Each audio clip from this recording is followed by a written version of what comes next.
relation to that. Electoral reform is needed across the whole sphere of politics in this country.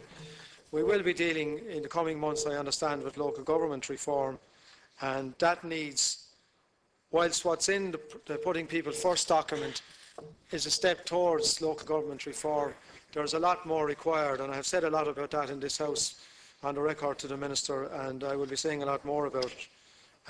In relation to gender issue, I'm not so sure that we will find that when we actually act this out in the next general election, that the results of that will be for the betterment of democracy in this country. I will have to wait and see. I hope I'm proved wrong. But for the moment, Minister, we have this piece of legislation in front of us. It is a requirement of government to do this review. It has made a good fist of the recommendations that were made by the Commission, and I look forward to seeing this being acted out. Come on. Thank you, Senator. Senator Sean Barrett, and you have 8 minutes. Thank you very much, Oireachtas, and welcome, of course, to Minister Sullivan. I think in many ways this is a pretty sad day. What we've decided to do is to attribute all the things that happened in this country from 2008 to 2010 to the members of the Oireachtas. We'll have an extra 341,000 people in the census being represented by 8 fewer members of the Dáil. And I think that's a tragedy. There's enough of a democratic deficit in this country without leaving 340,000 people extra represented by 8 fewer public representatives. I think that people in the Dáil, and to an extent in the Senate as well, have to stop beating themselves up over this. To the extent that the problems I referred to were caused by elected people, that was solved. A party in power for 80 years went from 85, including its supporters, down to 19. They're gone. There's no need to punish this Oireachtas for what the previous one did. Well, you might take a look instead at the people who are supposed to be regulating banks, the bankers themselves, and the senior officials, who all seem to be still here. So politicians have put their heads on the block quite unnecessarily. The political problem was solved. As Rory Quinn has said, people used the ballot box. There's a completely different set of people here now. And I think that's the basic point. This is not the solution to the problem that this country encountered. And standing up here as the Minister did, trying to tell us that it's a good idea that Dublin, with 83,000 extra people, a 7% increase in population, has to make do with 3 fewer deputies. Cork, with 37,000 more people, loses a deputy.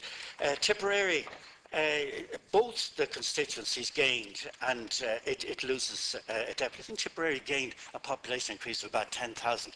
These were all the things we've been trying to do in this country to build it up as a country, and now we're withdrawing the people's democratic representatives.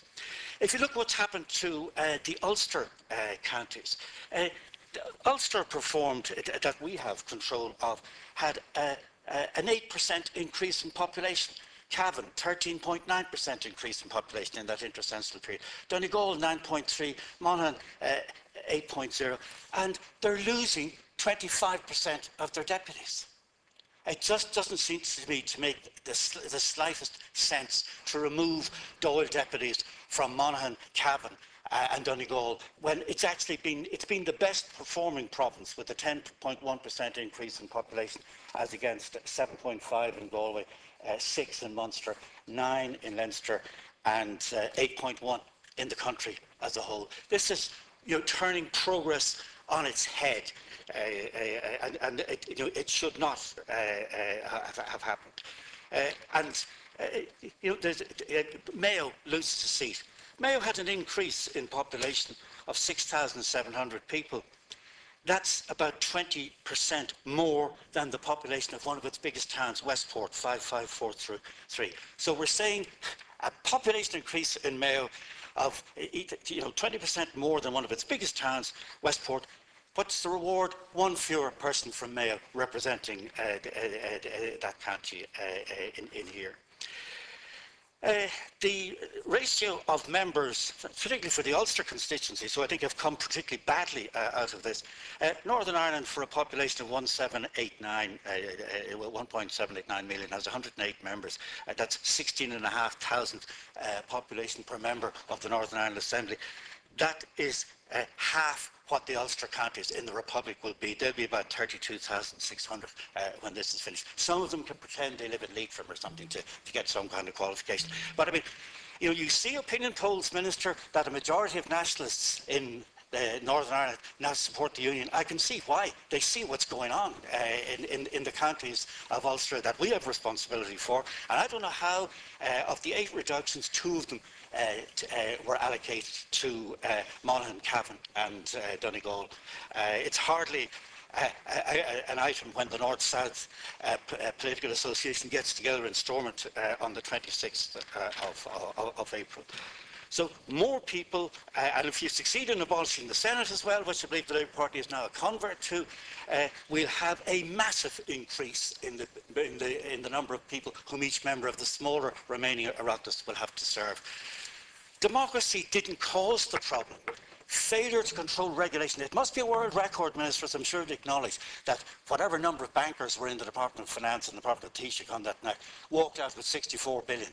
We've had no legislation to control those lobbyists yet. Abolishing Dáil deputies and attempting to abolish the Senate is not addressing what's wrong with this country.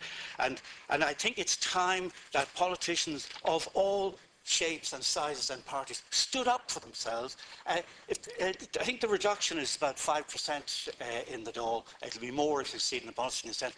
I mean, I'll take the cut and pay. The Taoiseach said that last week, that the alternative to Croke Park 2 was 7%. It sounds to me 7% was a reduction was much better solution. But whatever you're trying to save on getting rid of 8 deputies, I think would be better saved by cutting the costs of the House of the Oireachtas to raise an equivalent amount of money.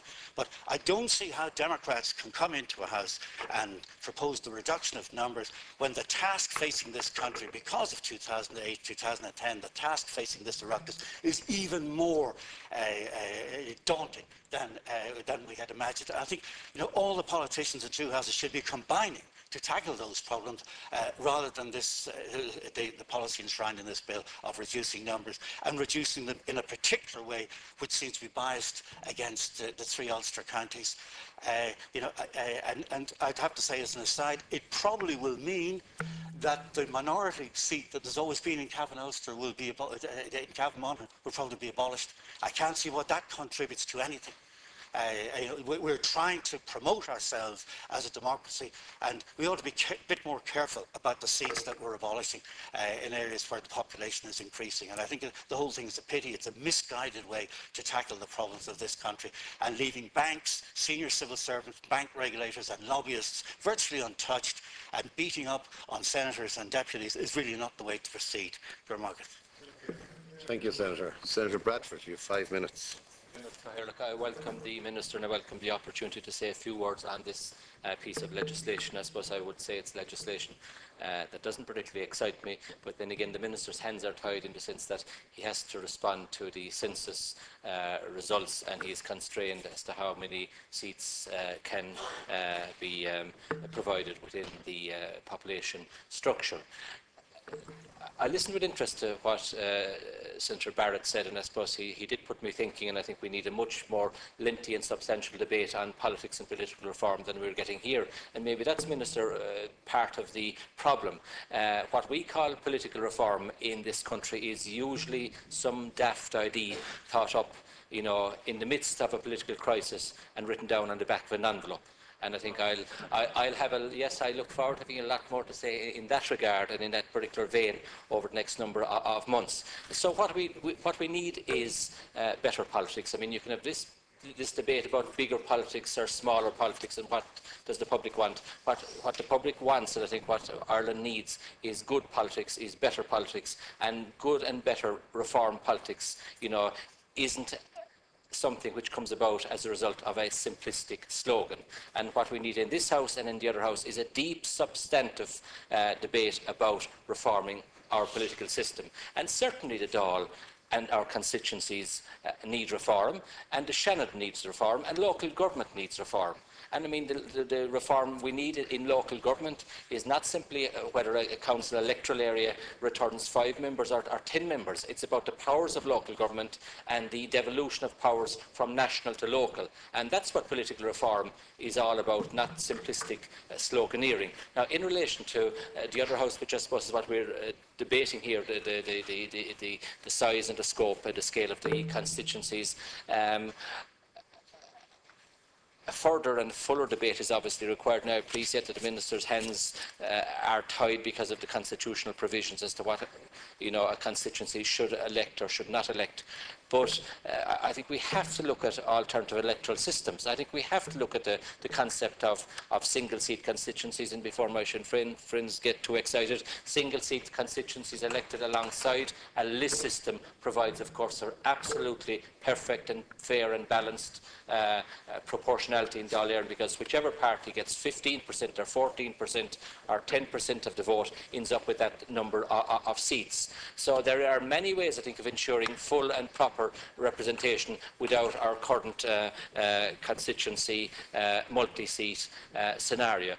It was a type of politics which perhaps served our country well for a number of decades, but I think the new challenges facing this country requires a type of politics and perhaps a type of politician which the current electoral system doesn't necessarily provide. So I think we need to look at our electoral system. We need to be a bit more broad-minded in the types of PR which we believe work, because, and I think it was the late Dr. Gareth Fitzgerald was the strongest, perhaps alongside the former Minister Noel Dempsey, for the idea of the single-seat constituencies topped up by a list system. That provides very fair and balanced representation. But I think it's something which certainly needs consideration. So, whilst this piece of work is required because of the constitution prerogative or parameters, I believe that the Constitutional Convention is willing, we hope, if it's to be in any way a forum of political debate,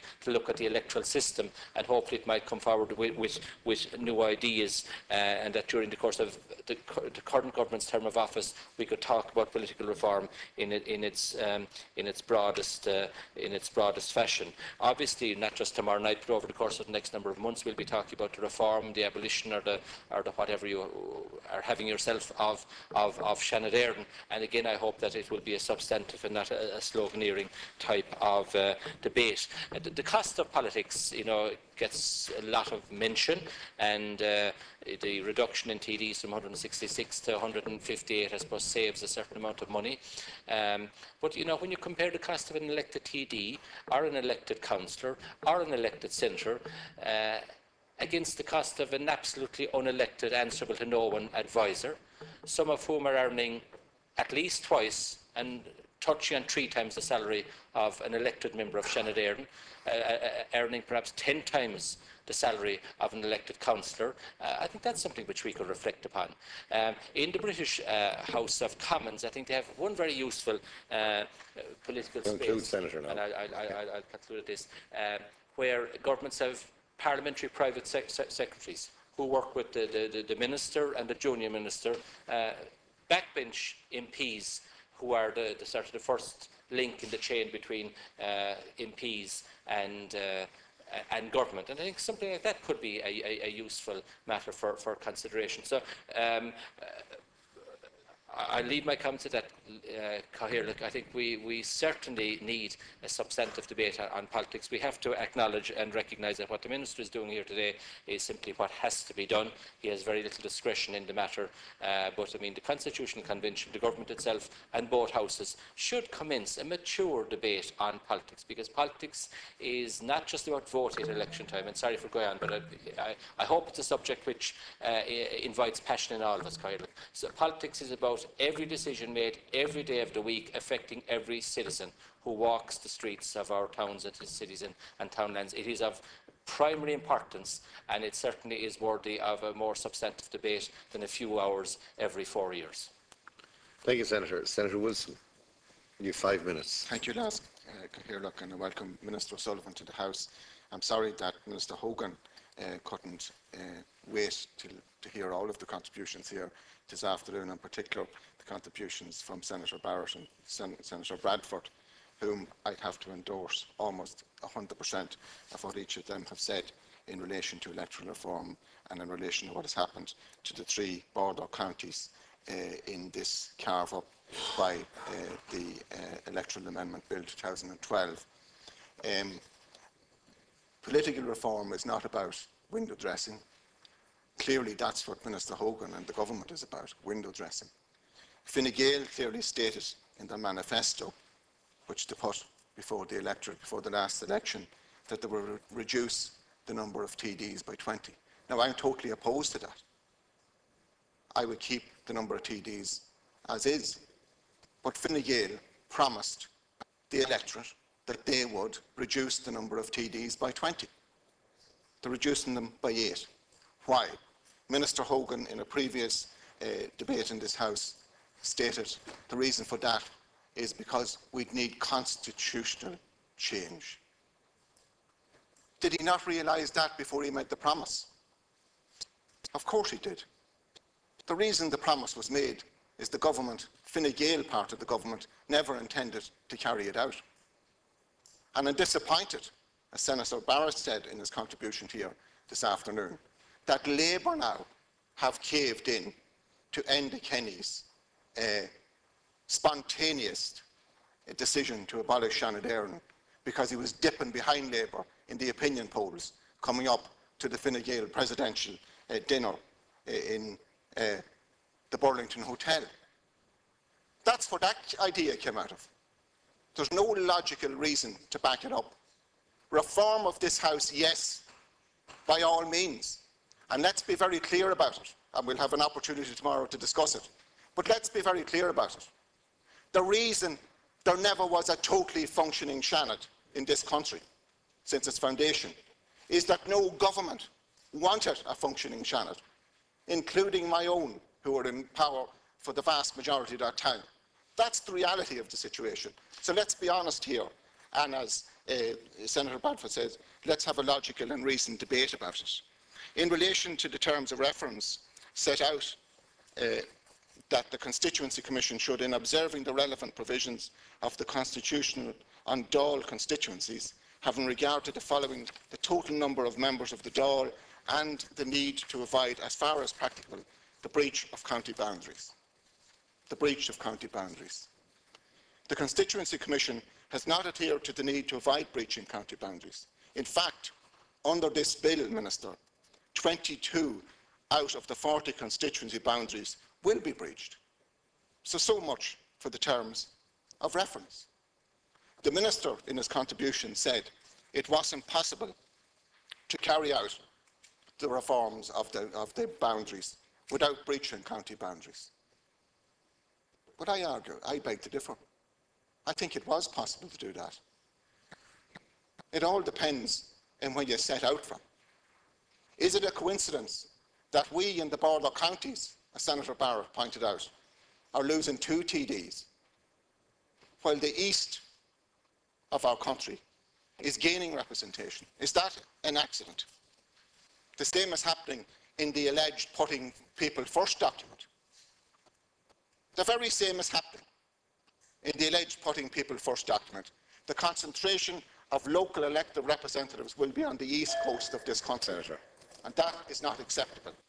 In the Dáil debate, deputies O'Callaghan, Humphreys, O'Reilly and Smith pointed out that the proposal to divide the Cavan-Monaghan constituency and to disenfranchise 13,000 of the electorate from West and South Cavan and put them into the Sligo-Leitrim constituency, and likewise disenfranchise 6,000 people from South Donegal and put them into what Senator McSherry referred to, it's going to be called the Sligo-Leitrim constituency.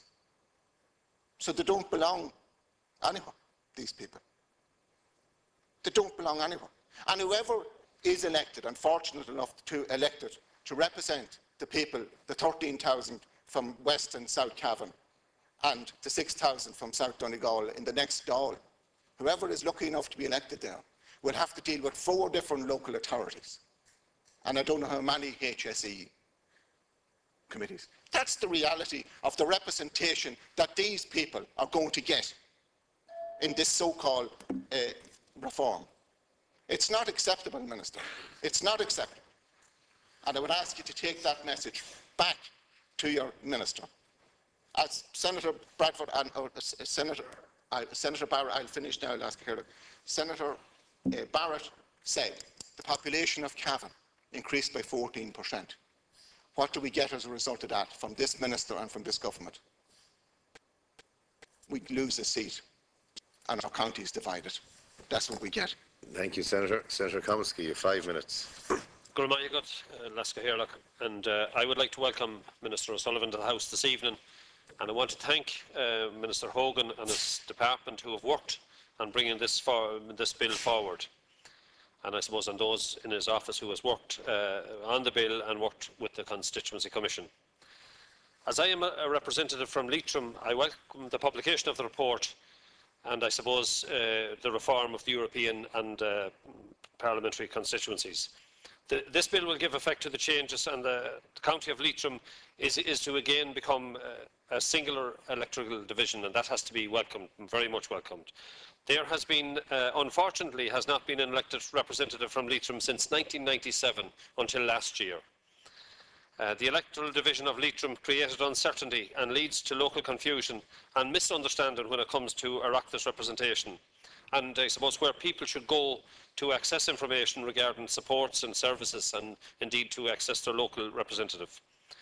The county of Leitrim is like every other county. It has faced challenges in respect of immigration and lack of employment. And with the current population of just over 30,000, it is important that the towns and villages would work together.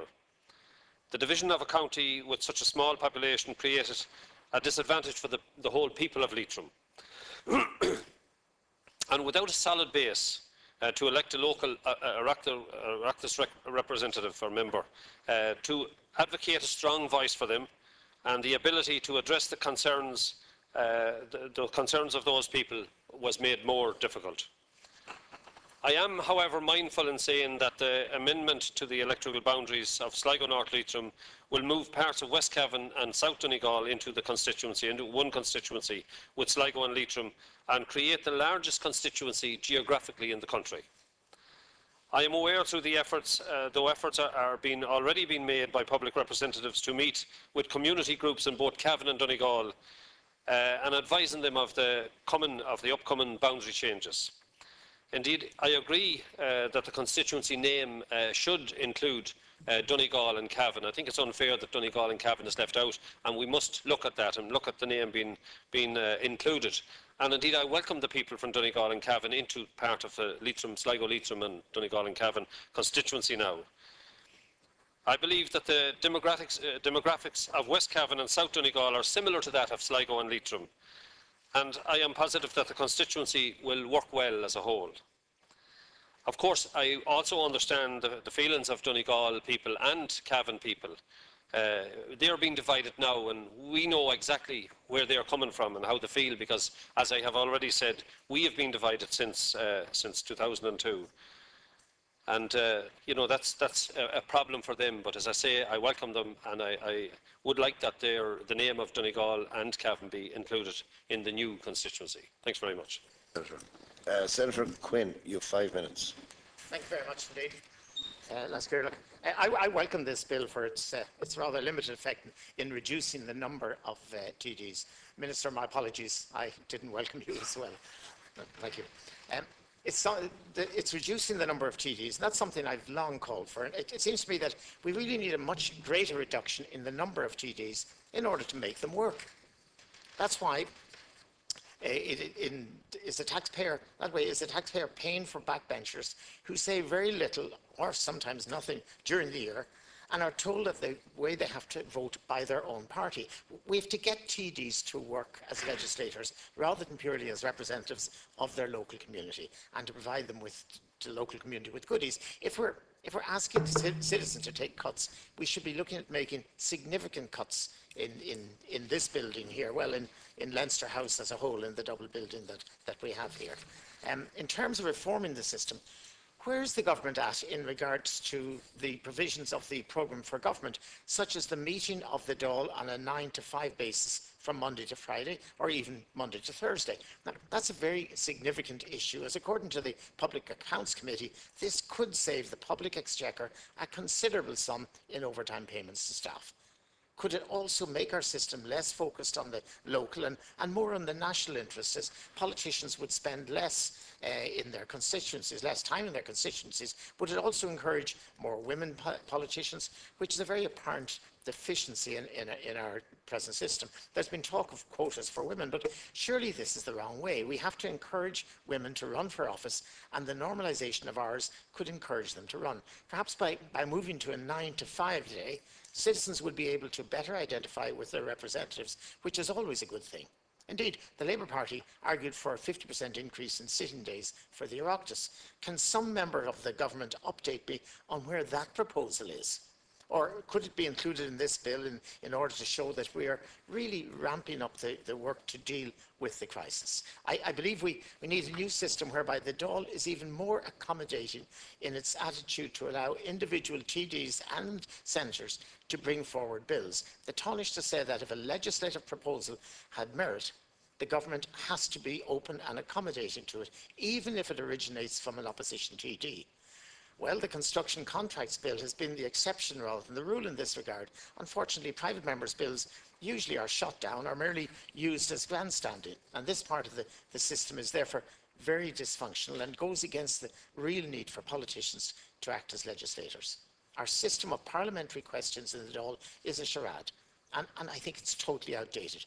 Why are we not publishing all government spending online in one single website? The system of parliamentary questions, especially on matters of spending, well, I suggest it's a farce in this day and age, but the government ignored my request to have movement in this area. We should have one single national public spending website in the country where a citizen can see where every single cent is spent.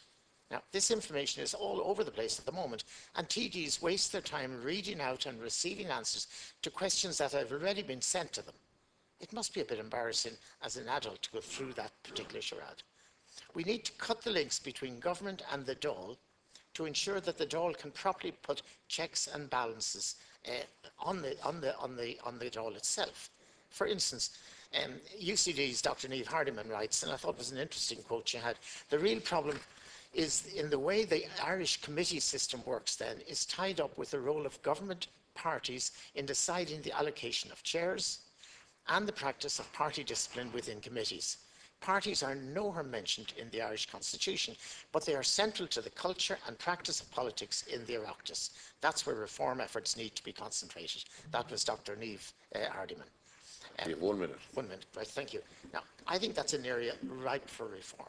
There are also significant outstanding issues in relation to a register of lobbyists. In the United States, companies have to reveal what policies they were seeking to influence on behalf of which clients. We have to introduce something along those lines here. Also, what about former politicians working for lobbying companies? We should have fines and deadlines for not signing up to the register or for furnishing misleading statements, and we need to have a much more open system and need much more stronger freedom of information access, given that it's been eroded in recent years. In Sweden, every single public sector document is in the public domain, so people can actually check and hold the people in power accountable for their actions. I'm not sure that would be welcome here. I purposely concentrated on the overall writing of how the Dáil is to be made to work better, rather than on the specifics of the Act itself. But I believe we can do an awful lot to improve the operation of the Dáil, and I believe it is in our hands. I'd like to have seen it in this particular bill. Thank you, Senator. Senator Fidelma Healy-Eames, you have 5 minutes. Thank you very much, Lasca Healy, and Minister, you're very welcome. We met last week on another issue, and I believe there's been correspondence to you since on that issue, so I hope we'll be in contact on that issue. This bill, I presume, is within the hands of Minister Hogan. Yes, and I understand you're deputising in that regard. I'm going to start by supporting Senator Fergal Quinn on one or two items he said, particularly about the number of TDs. I believe government from top to bottom is too fat and too big. And I do see this bill as tinkering at the edges. I think reconfiguring the Dáil to just eliminate or cut out ATDs, really, I'm not so sure what it achieves. If anything, it's splitting up counties, and which I'm going to speak to you about in a minute, about the Galway West South Mayo issue, which is extremely, well, it's raising a lot of concern. But I actually think if we were to look at reform, and that was why, that's a large mission of our government, that we really should have been looking at really reforming the Dáil down to something like 100 TDs. We've got 4.5 million people here in this country. I realise we have, it's often been compared to the size of Manchester. I know it's not comparable in many ways in terms of geography, rural areas, etc. But we really should have been looking at other models and how other countries do it, and to see then to come up with a better figure. So I'm not pleased with that. I think eliminating the Senate is very unwise. I think equally the Senate should be reformed and cut down. And again, at councillor level, I see we're getting rid of town councils, but increasing the councillors in other areas. I think the whole thing raises more questions than it answers.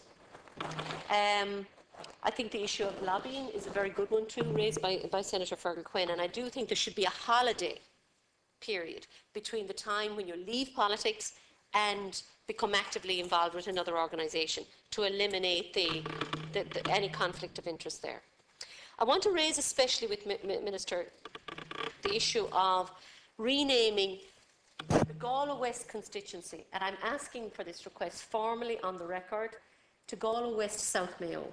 We're now taking in 10,000 population for the first time in my lifetime as a politician from South Mayo.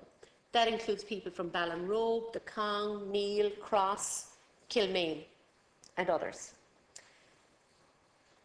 I mean, to not include South Mayo in the name of the constituency is bizarre.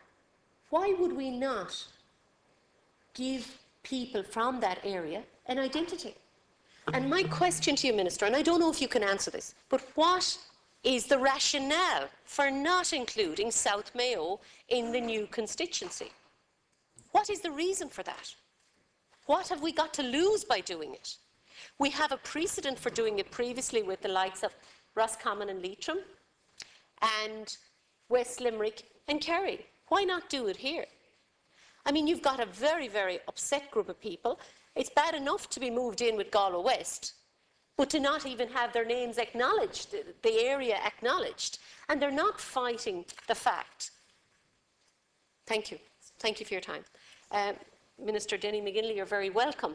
I'm actually talking here, Minister, and making a plea on the record for why the new Galway West constituency, the new boundary, which includes 10,000 people from South Mayo, should be renamed Galway West South Mayo, and not just left as Galway West. If, for example, 10,000 people from Galway were being moved into Mayo, we would be rightly aggrieved if our name wasn't included in that constituency. So my question to you, and I don't know if you can sum up this, and I don't know if Minister Hogan is coming in here. Can you go myself? I don't know. How would there, what? Okay. Has it got any implication for my own?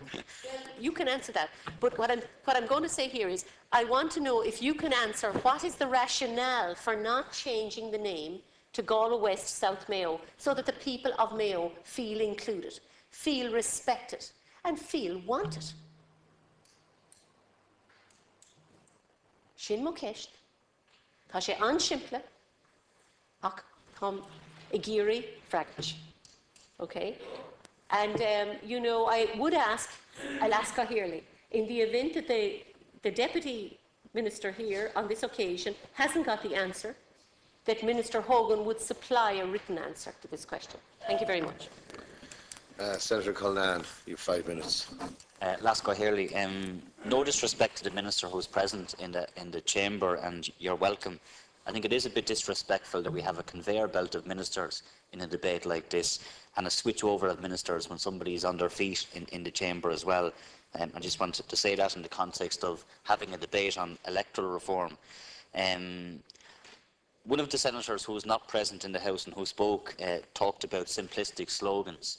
And I don't think we've had any simplistic slogans from any of the contributors so far. They've all been very thoughtful, very constructive, very productive contributions up to now. And I think people are quite rightly focused on not just what is being proposed here, but on the more substantial reforms which many of us in this House and people outside this House believe are necessary. And the same senator talked about, well, we do need to have more substantial debate to deal with the wider issues. But we're always putting off the time when we have that more substantial debate. And I'm not in favour of this piece of legislation. I will not support it, because I'm not going to be part of supporting window dressing. We do have a golden opportunity, in my view, to properly reform governance structures here in this state. I think the Minister and the Government would have got real support from the opposition and from people outside the House if he went for the kind of reforms that people want. Having political institutions fit for purpose, fit for 21st century Ireland, that deal with the real issues which are affecting people and deal with the real issues which brought our economy to a collapse in terms of the lack of regulation in the banks and many other areas as well which have not been touched. And all we're seeing here is a rearranging of the deck chairs. It's all a reduction, subtraction, cutting numbers, reducing the number of senators, abolishing the Senate altogether if that's what the people decide, reducing the number of TDs, reducing the number of councillors, what we saw with the Oireachtas boards as well, and Oireachtas elections, reducing the number of councils and councillors, and in simplistic terms, if you want to talk about simplistic slogans, cutting is not reform. Abolishing is not reform. And that's all we've got from this Minister and this Government, is cut and abolish, and no real or meaningful and substantial reform. So I'm not going to be part of supporting a bill which does that. What happened in this country over the last number of years and in this state was not because of a lack of oversight, accountability or transparency. It was because bad decisions were made by previous governments. Very bad decisions were made in relation to... Bad decisions were made. Well, your party was in government as well, and had a very sizable number in the opposition as well. So I think if that was the case, you would have to take your own responsibility for it as well. But the point is, bad decisions were made by government. Very bad decisions. But also we had light touch regulation in the banks and across business generally. And it strikes me that the very people who argue very robustly for a reduction in the number of TDs and senators are the same people who argue for the same light touch regulation to continue. And I would, one of the previous senators who is not in the House, so I can't name him, is one of the people that I would refer to. I want to see real reform. I want to see meaningful reform. I wanted to see local government reform that was about delivery of services, that was about making sure that local authorities had the funding, local authorities had the ability to drive change economically, socially, to have responsibility for health, for education. We have local authorities who don't even have budgets to fix roads. You know, we're being asked to pay a property tax, and yet water charges separately, and all the other charges that people are being paid for separately. There is no joined-up thinking at all, no joined-up service provision, and yet all we're seeing from government is reducing the numbers. So I'll finish by saying this, Lasca here. I don't believe that abolishing the Seanad, reducing the number of TDs, reducing the number of councillors, doing away with elections for Oireachtas na Gaeltacht, I don't believe that is good for democracy.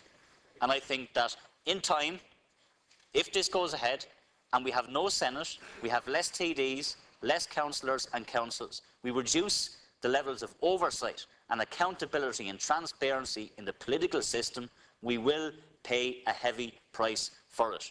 Because there is nothing wrong with having robust houses of parliament and elected bodies. That's what democracy is about. That's what democracy is really about, making sure that we have people who can make decisions at national level and at local level. And all I can see, Minister, from your government and from the Minister who unfortunately did not stay for the full debate is cut numbers to save costs. And I'll finish on this. If he wanted to save costs, he could have abolished any number of allowances which are available to TDs and senators, whips allowances, all of those nonsense allowances that could be done away with. He could reduce pay. There's any one of a number of things he could have done to save the same amount of money, but without having less numbers that will reduce the kind of scrutiny and oversight that we do need in this state at this time. Seanad Martin Conway. Thank you. Margaret, and ask here, and no way, oh, I know, and Fasher and Terrace at Chuck. Always good to see Minister McGinley, one of the more seasoned performers indeed, and has a fantastic way of distilling information, and is most welcome. Political reform, is something that needed to be done for a long time in this country. There have been so many reports, and some of my more experienced colleagues will know the number of reports in terms of the Seanad. Unfortunately, none of them were implemented. It's my personal view that we need reform of the Dáil and indeed the committee systems. Hopefully that will happen. And we need a reform of local government. There's no point in talking about reform unless you're prepared to do something about it. Now, I know a lot of people won't be happy with what's been proposed because it is looking at slimming down considerably the cost and the structures of local government in this country. But what I would say is we're a country of a population of in around 4 million. We're a country that is overrepresented politically. And what I would much prefer to see is smaller representation, but properly resourced representatives, because we need to attract high-quality people into politics in this country at every level. We're very fortunate, in my view, that in spite of the difficult terrain that politics is at the moment, we actually have a very good calibre of politician across all parties. That's because the Irish psychic has a dedicated belief in public service. We have spread our service to people, whether it is in the whole area of human rights or equality. If you look at the missionaries from this country that have gone abroad over many decades and worked in the third world to try and help improve the quality of life of people a lot poorer than what we have in this country. If you look at the human rights campaigners and some of the leaders that have emerged in that area, people like Mary Robinson and others from this country who have made a significant impact internationally. That's why I believe that the calibre of public representative that we get in this country is particularly good, in spite of the fact that in some quarters politics is not seen as a noble profession as a result of the corruption of a small, very small group of people which have been well and truly investigated. We're looking at a period of extensive change over the next number of years. And I just hope that what emerges will be a leaner, fitter, fit-for-purpose political system which will truly represent what needs to be represented in order to ensure that this country returns to a better place than what it is at the moment, and indeed to ensure that the politics returns to a better place than where it is at the moment. I think we all have a part to play. We have to have responsible debate and responsible discussion and deliberation around this issue, and we have to ensure, and we owe it to our country and we owe it to the future generations of citizens in this country to work hard to restore the integrity of the political system from top to bottom. And I have no doubt that this reform is going to play a key incremental role in achieving this. Senator Pascal Mooney.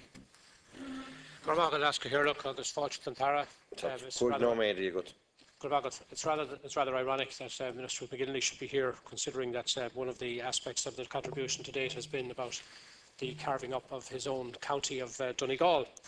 And I have to say that one of the more significant events that took place over the last week, according to reports that have emanated, is when the Taoiseach met with his Labour colleagues in the Senate and arrived in with a smile on his face. I don't know whether it was a smile or a smirk, because I wasn't there, but the reports seem to indicate that his opening remarks were, "Your jobs are gone, boys and girls."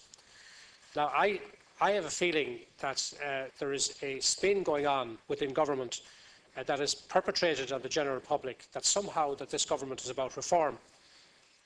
And you know, this bill has nothing at all to do with reform. To me, it's about optics.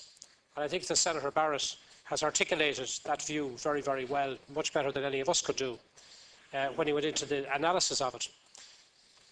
It seems to me that it's a sop to a public or to a media that is constantly attacking the institutions of this state, constantly attacking politicians of all parties, the general corpus of politicians, as if somehow that there is an urgent need for reform exclusive to these houses. And Senator Barrett made the argument well, and I'm not going to go down the same road, but I share his views in that regard, that we don't hear about the other elements of Irish society, about all of those people that made decisions outside of the political system, that impacted on the political system and had the consequences that we are now dealing with and that the general public are dealing with.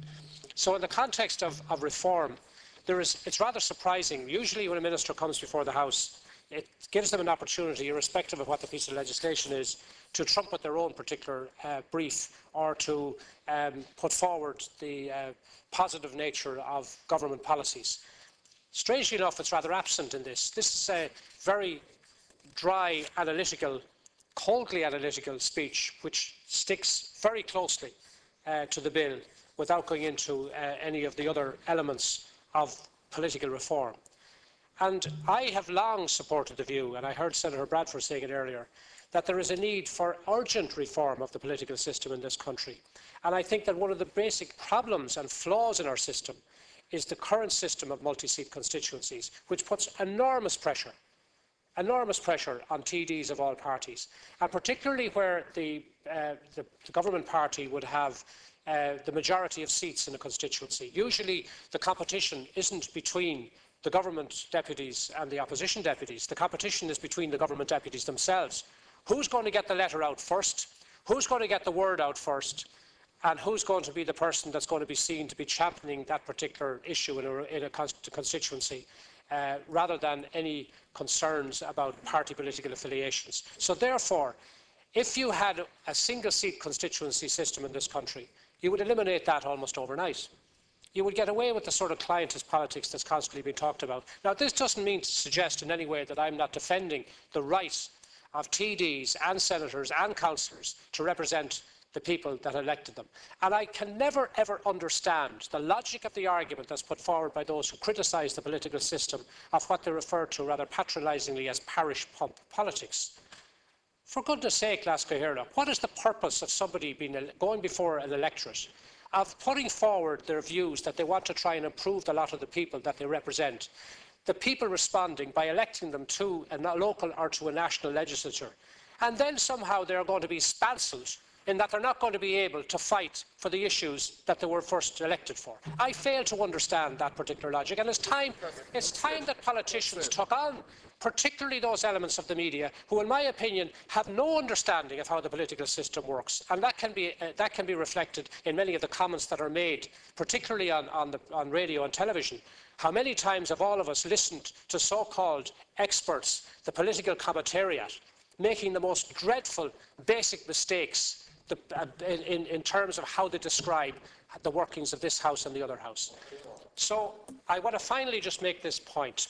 What has disappointed me, and I didn't focus too much on Sligo, Leitrim, Cavan and Donegal, but of course, as a Leitrim person, I welcome the fact that the county has been reunited politically, because I stood on that side of the House when I had to vote in favour of the splitting of my county, and said at the time on the record that if I was on this side of the House, that I would be voting against it. But I didn't want to lose the whip, because I was elected as a Fianna Fáil senator, and you have to take the good with the bad.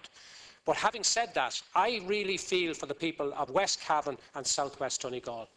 mainly because they are, first of all, eliminated from the political landscape, because the constituency is going to be referred to as Sligo Leitrim. There's no reference to West Cavan or Donegal. And I heard Senator Kumsky talking about meeting with community groups. You know, I would not like to go into either Cavan or South Donegal at the way that the political temperature is at the moment, because they are rightly, absolutely annoyed and devastated by what this proposal is going to mean for them. And therefore, I believe that there's going to be a lot of bridge building is going to have to go on in the 4 counties to try and bring them together so that they will eventually elect 4 individuals that are going to be representative of all of the counties and all of the varying interests and all of the different cultures, the different geography, the different province and everything else, the different tribalist nature. All of that has now got to be addressed by the people where I live, my colleague in Cavan. And I think that it was a very bad day that the Constituency Commission came up with a proposal that has made it necessary, as a result of the reduction to 158 TDs, that they have gone for the constitutional maximum of almost 30,000 voters per TD. All they had to do, in order to retain 2 3-seaters in Donegal, they could have ended up with a figure of 27,000. If they had left the 5-seater in Cavan Monaghan, there would have been a little under 27,000. So for 2,000 voters, the people of the northwest of Ireland across 2 provinces and the border counties are now going to be disrupted politically to an extent that I believe is going to reflect badly on this government. But we'll wait and see what happens. Margaret and Tara.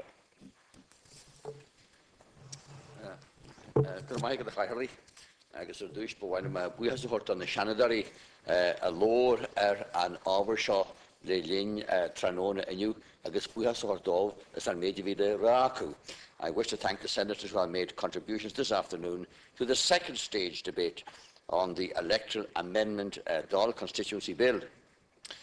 Based on those contributions, I think there is a general understanding of the need to respect the independence of the Constituency Commission and to accept its recommendations. Many senators have raised concerns that relate to political reform in a wider and more general sense. I assure all senators of the government's continuing commitment to implementation of its programme for political reform. While it is far from complete, much has been achieved in 2 years, and the people of Ireland can look forward to further achievement in this regard over the next 3 years.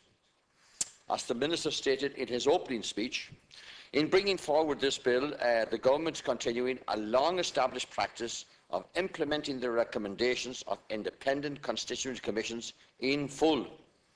This bill will bring Dáil constituencies into line with the population as ascertained in Census 2011 and in accordance with the constitutional imperatives and other legal requirements.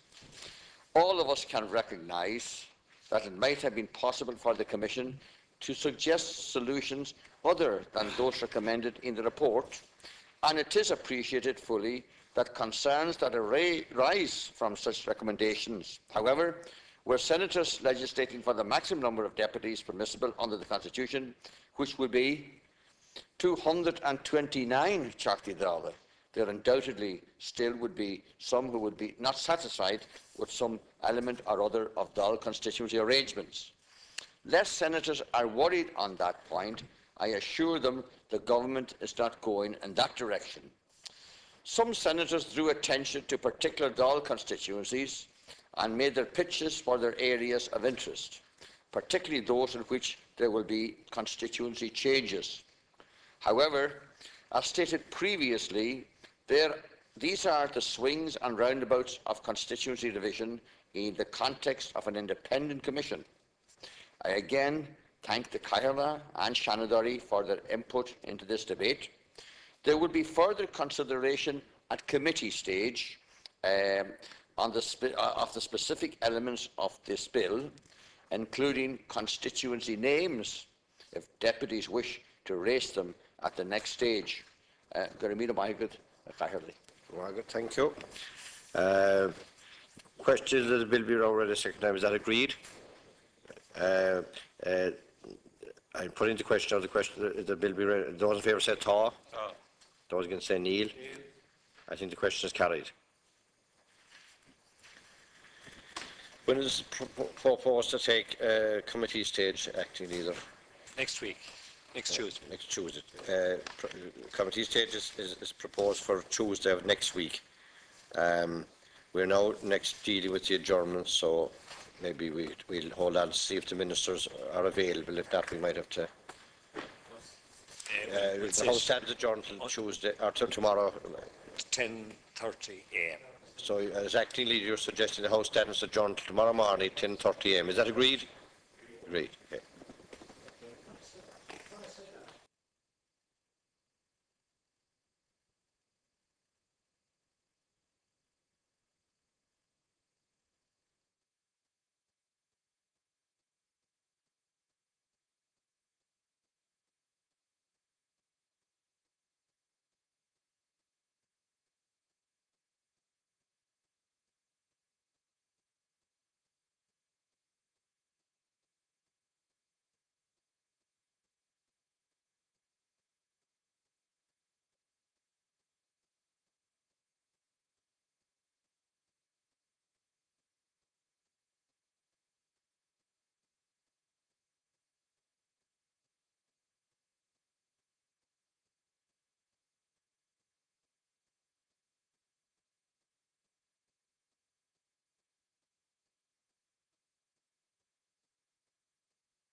Blue or black? Yeah. I would like to welcome the Minister to the House, and the first motion on the adjournment is on the name of Senator Rowan Mullen, and you have 4 minutes to outline your case, Senator. Gurmila Mahaldat Lascurley, with your permission, I might allocate a minute at the end to my colleague, Senator. Is that agreed? Thank you. That's fine. I'll remind you when you're... Yeah, Gurmahagat Lascurley. Sir, you're welcome to the House, and I wanted to raise the important issue of funding for Galway Hospice, because I believe, as I've said here in the Seanad before, that there are some promises that really ought to be kept in politics, and one of these promises was that given by the Taoiseach to the late Mr. John Cunningham, the former editor of the Connacht Tribune, when he said that the shortfall in funding for Galway Hospice Foundation would be addressed, and that there would be support for expansion of the Hospice Foundation, of the hospice in Galway. And this was a commitment given by the Taoiseach to the late Mr. Cunningham before his death in November 2011, and it was renewed by him some months later when he said that in due course you can take it that John Cunningham's words meant a lot to me that night when I was out there. I tend not to forget things like that. If you like, in a personal sense to me, it was his last last request, and it is one that I would like to see that we can stand over. Now, that wasn't an election promise, and I know that I've no doubt that the Taoiseach was sincere when he made that commitment. But the language is very specific, and it is a particularly sensitive situation when a commitment like that is made. And I want to put on the record that Galway Hospice has done tremendous work. It has not expanded since its initial development in terms of its inpatient services, yet the demand for its services have gone up greatly. Funding from the HSE covers about 70% of its funding.